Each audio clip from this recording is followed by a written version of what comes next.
ഇന്നലെ പെയ്യാൻ തുടങ്ങിയ മഴയാണ്, നിൽക്കാത്ത മഴ. ഉദ്യോഗസ്ഥർ സ്കൂളുകൾക്കും മദ്രസകൾക്കുമെല്ലാം അവധി പ്രഖ്യാപിച്ചു. ആ വാർത്ത കേട്ട് കുട്ടികളെല്ലാം സന്തോഷിച്ചു. മാതാപിതാക്കളുടെ മനസ്സിലും സന്തോഷം വന്നു. അവരെ പുറത്തേക്ക് വിടണ്ടല്ലോ ഈ മഴയത്ത്.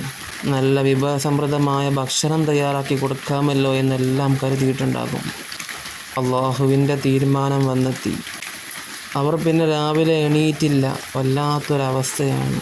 നമ്മുടെ എല്ലാം ആയുസ്സിൻ്റെ കടിഞ്ഞാൻ അത് അള്ളാഹുവിൻ്റെ കയ്യിലല്ലേ. നമുക്കറിയില്ല എപ്പോഴാണ് നമ്മൾ മരണപ്പെടുക എന്നുള്ളത്. എത്ര ജീവനുകളാണ് ഈ ദുരന്തത്തിൽ പൊലിഞ്ഞു പോയത്.